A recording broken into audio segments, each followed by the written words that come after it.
Eh bien, bonjour à tous. On se retrouve aujourd'hui pour une nouvelle petite vidéo.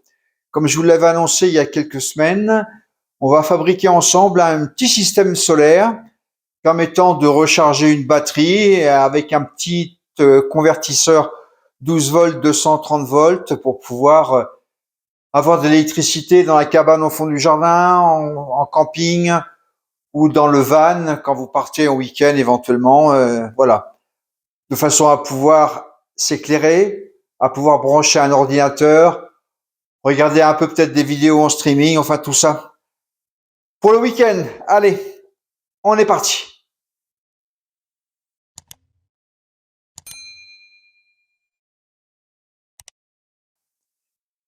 Voici un peu tout ce qu'il nous faut là pour le système. Donc j'ai mis tout sur la table.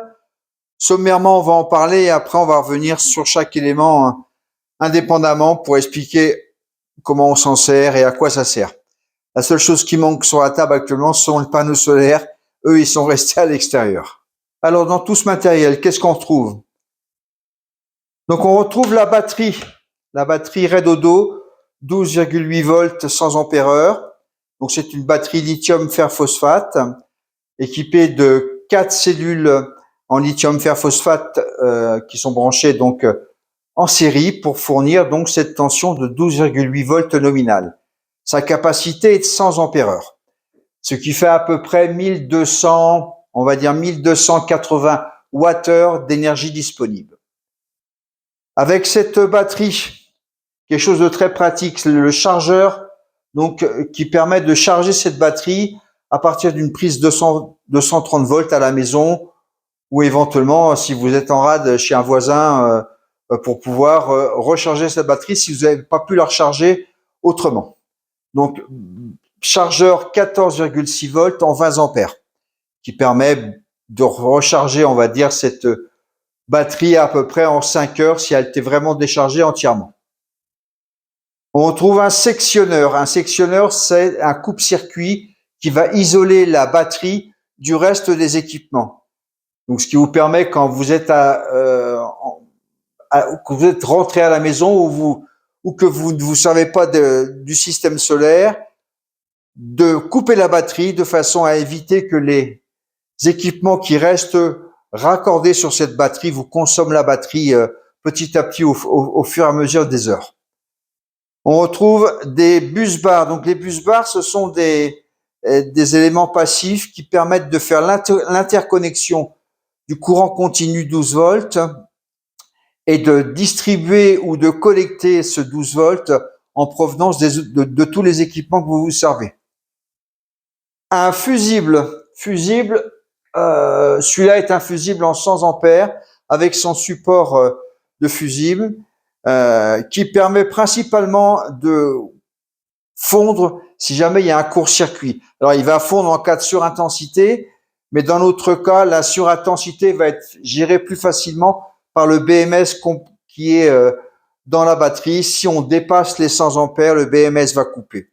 Tandis que si on fait un gros court-circuit en sortie avec un gros flash lumineux, il y a de fortes chances que le fusible, lui, crame et ce qui va protéger, du coup, interrompre le circuit. On va utiliser aussi un shunt et son contrôleur Redodo. Ça va permettre de connaître toutes les caractéristiques restantes de la batterie, la tension, l'intensité de charge ou de décharge, la capacité en ampères-heure disponible, qui vous permettent vraiment d'avoir un système qui va vous dire où on est rendu votre batterie. Un contrôleur de charge MPPT. Donc ça, c'est l'interface qui va être entre les panneaux solaires et la batterie pour pouvoir recharger la batterie. Donc, c'est un contrôleur de charge qui fonctionne soit pour des batteries de 12 volts ou 24 volts et qui est capable de charger en 40 ampères la batterie. Le contrôleur de charge est indispensable pour pouvoir adapter vraiment les panneaux solaires à la recharge de la batterie. J'ai préparé déjà un tas de câbles en différentes sections, en 25 carrés ou en 10 carrés, avec les cosses adaptées. Ça, c'est impératif d'utiliser des bonnes cosses et d'utiliser aussi, bien sûr, le bon outil pour sertir les cosses. Moi, j'utilise une petite sertisseuse hydraulique avec plusieurs mâchoires de plusieurs diamètres pour pouvoir donc pour pouvoir sertir tous les câbles que j'utilise. Là, un sectionneur pour les panneaux solaires, de façon à désaccoupler, couper les panneaux solaires si j'en ai pas besoin. Et enfin, dernièrement, mon petit régulateur, mon petit convertisseur 12 volts 230 en 600 watts. C'est un truc que j'ai acheté il y a plus de 12 ans maintenant. Je l'avais acheté à l'arrache sur le bord d'une autoroute dans une station-service qui vendait ce genre de petit appareil parce que j'en avais cramé un et j'arrivais dans ma tente dans ma caravane à l'époque et j'avais plus de convertisseur. Donc j'avais acheté ça sur l'autoroute. Voilà. Tous ces éléments, bien sûr, avec l'outillage adapté, hein, les coupe-câbles, les tournevis, les clés pour les bornes, tout ça vous permet d'avoir un système qui fonctionne correctement. Le sectionneur de batterie, appelé aussi coupe-circuit batterie, hein. Donc c'est un équipement qui fonctionne sur un mode rotatif, donc une position on, une position off. Donc celui-là est équipé de 2 bornes à l'arrière, donc c'est une coupure unipolaire, 2 bornes en M10, donc COS en trou de 10 mm, avec bien sûr la bonne pince à sertir. Le bus bar, donc le bus bar est un équipement passif qui permet de faire l'interconnexion entre tous les équipements sur l'installation. Donc dans notre cas, bus bar prévu pour interconnecter tous les équipements en 12 volts, la batterie, le contrôleur de charge, les panneaux solaires, etc. Ce modèle est équipé donc d'une barre en cuivre nickelé avec 4 points de connexion en M8. Donc dans ce type de bus bar et ce type de point de connexion, on ne met que 2 bornes par point de connexion. Le sectionneur coupe-circuit pour les panneaux solaires. Donc ce modèle est un modèle capable de couper une intensité jusqu'à 50 ampères. Donc on est loin d'être au maximum avec ce sectionneur sur nos panneaux solaires, vu que nous, à peu près sur l'équipement, on dépasse pas les 10 ampères au niveau des panneaux solaires.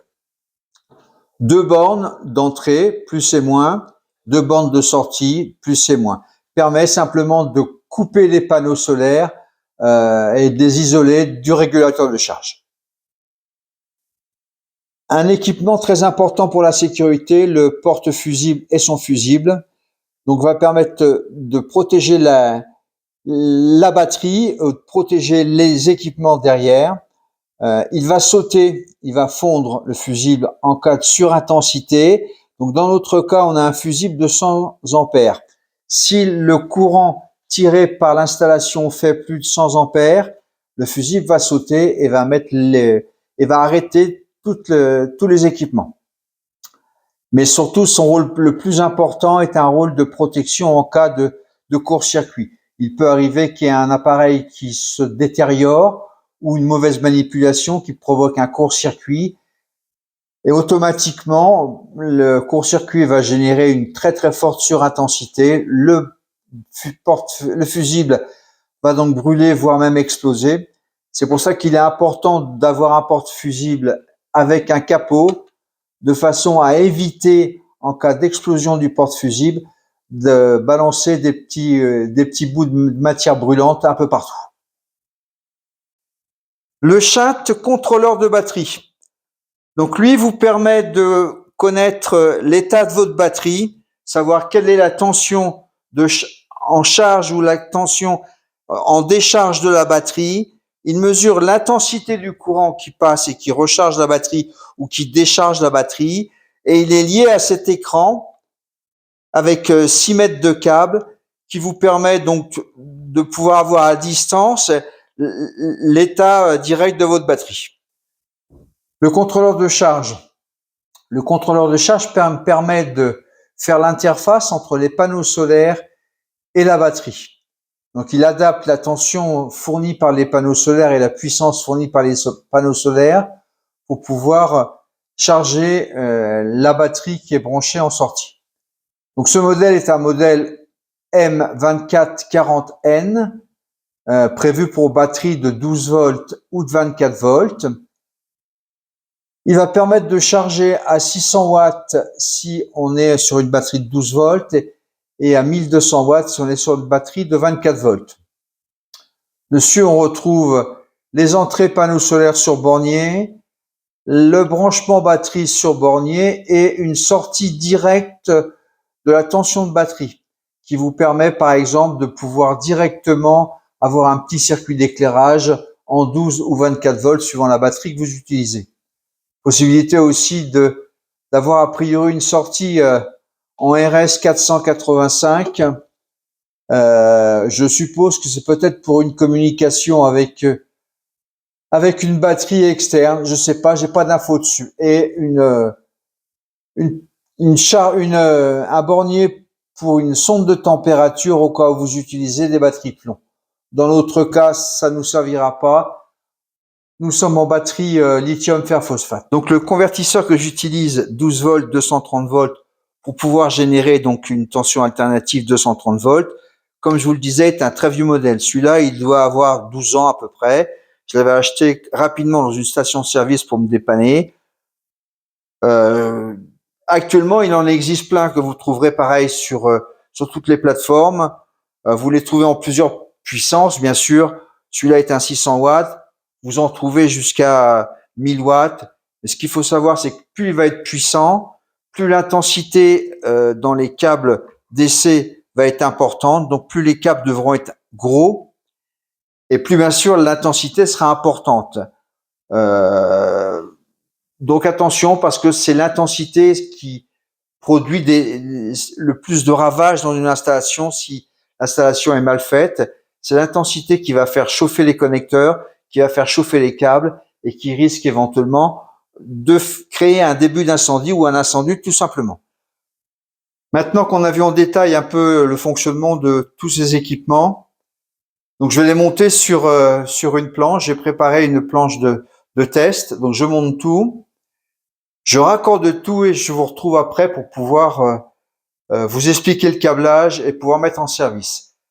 À titre d'info, j'ai réalisé un petit schéma électrique que vous trouverez en fin de cette vidéo. Donc vous pourrez la consulter en mettant sur pause là et puis vous inspirer de ce petit schéma pour pouvoir réaliser votre installation. Donc j'ai tout installé sur une planche de test. Alors c'est un montage provisoire, hein, c'est pas un montage définitif du tout. C'est juste pour pouvoir vous montrer le fonctionnement dans son intégralité une fois installé. Donc pour l'instant, on est encore à l'ombre à l'endroit où je me trouve. Dans quelques minutes, le soleil pourra frapper les panneaux solaires. Pour les essais, on va utiliser donc 4 petits panneaux solaires de 100 watts. Donc c'est un petit ensemble que j'ai prévu pour être déplaçable. Les 4 panneaux sont reliés entre eux par des petites charnières et on les replie pour pouvoir les transporter. Donc 4 panneaux solaires de 100 watts montés en série qui me donnent à peu près une tension à vide, donc un VOC de 80 volts quand bien sûr les panneaux ne sont pas chargés. Donc on va partir pour le descriptif du raccordement, partir de la batterie, du pôle positif. Donc le pôle positif sur cette batterie est en trou de 8 mm, donc il faudra une cosse de 8 mm de diamètre de trou au niveau du câble. Moi j'utilise un câble de 16 mm carrés, donc il me faut une cosse donc 16 carrés pour trou de 8 mm. Donc on sort du plus, la bande positive pour aller donc sur le support fusible et son fusible. Donc moi j'ai un fusible de 100 ampères qui est là juste, comme je vous le disais déjà, pour une protection contre les courts-circuits au cas d'une mauvaise manipulation.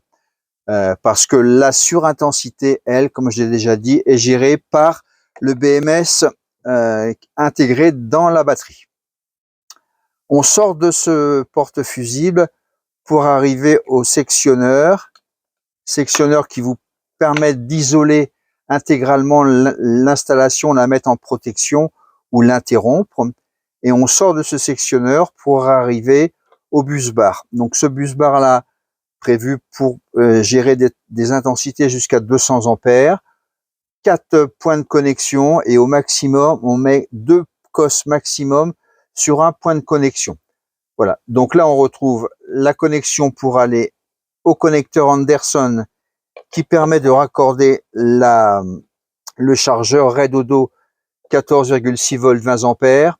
On a aussi une connexion pour le convertisseur 12 volts 600 watts.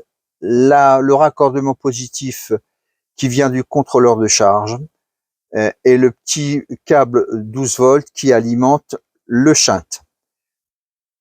La bande négative, pareil, trou de 8 mm, câble de 16 mm². On arrive sur le contrôleur sur le shunt Redodo avec le B-, sur le B-. On ressort du P- pour aller sur le bus bar négatif. J'arrive des panneaux solaires avec 2 câbles en 6 mm².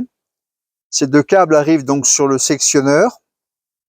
En sortie du sectionneur, je repars avec des câbles qui, eux, font 10 mm². Ouais, j'aurais pu les faire en 6 mm², mais j'avais du 10 mm² disponible. Et je distribue donc directement au contrôleur de charge Redodo. Donc, sortie du sectionneur des panneaux solaires à l'entrée panneau solaire du contrôleur de charge. En sortie du contrôleur de charge, la sortie batterie, plus et moins, j'ai toujours 2 câbles en 10 mm². Le rouge positif va directement donc sur le bus bar positif et le moins sur le bus bar négatif. Pour le convertisseur 12 volts 230 volts, d'origine il était livré avec 2 câbles en 10 mm² souple. Donc le plus rouge va au bus bar plus et le moins au bus bar moins. Et après ma charge, donc là la charge ça sera un spot quand on va faire les essais, un spot de 400 watts est directement branché sur la prise de courant qui est fixée sur le haut du convertisseur 12230. Ça y est, les panneaux solaires sont complètement ensoleillés. Donc le soleil est presque à la verticale là. Donc l'orientation, l'inclinaison est pas au top des panneaux solaires. Néanmoins, actuellement, la batterie est en train de recharger à peu plus de 20 ampères. 20 ampères. Donc ça fonctionne parfaitement. Le convertisseur n'est pas allumé. Je l'allume. J'allume mon spot. Voilà, donc le spot est allumé. Donc actuellement, l'énergie nécessaire pour alimenter le spot via le convertisseur est donnée en partie par la batterie et en partie bien sûr par les panneaux solaires. Voilà, donc actuellement la puissance est à peu près, on va dire 410 watts.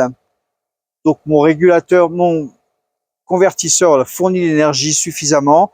On peut monter jusqu'à 600 watts à peu près, mais là j'ai que ce spot de 400 watts à vous montrer. Voilà, le système fonctionne. Je démarre l'application Redodo.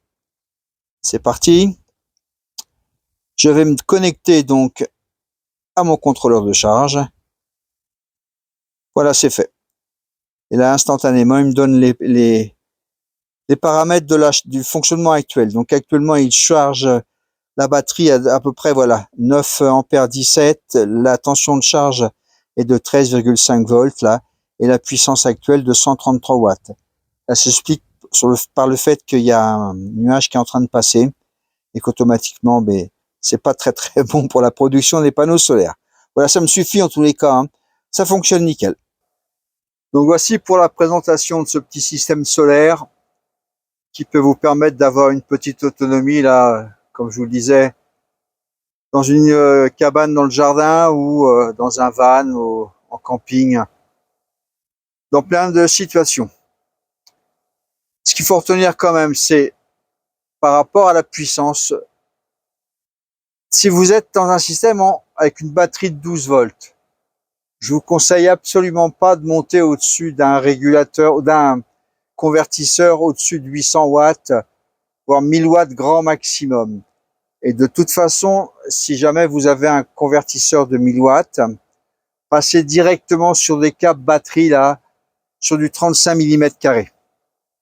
Si vous voulez vraiment avoir une puissance supérieure à 800, voire 1000 watts, Là, il faut passer sur un système en 24 volts. Plus la tension batterie sera importante, moins il y aura d'intensité dans le circuit pour une puissance égale. Donc, si vous avez comme actuellement, une charge de 400 watts sur le petit convertisseur 12 volts, déjà là, on arrive à un courant de à peu près 35 ampères. Si c'était un système en 24 volts, le courant serait à peu près entre 15 et 16, 17 ampères maximum. Donc les câbles ont une grosse importance. C'est l'intensité qui fait chauffer les câbles. Et plus l'intensité est importante, plus les câbles doivent avoir une section importante. Voilà, j'espère que cette petite vidéo vous aura intéressé, vous aura rendu service si vous comptez vous fabriquer un petit système solaire. Si c'est le cas, surtout n'hésitez pas à me mettre un pouce vers le haut. C'est très très important pour moi au niveau de la reconnaissance sur YouTube. Et je vous souhaite une très bonne journée. Dernière information, je vais recevoir dans les jours qui viennent là mon nouveau système qui vient de Chine, tout en un. Ça fera l'objet d'une prochaine vidéo. Allez, bonne journée à vous.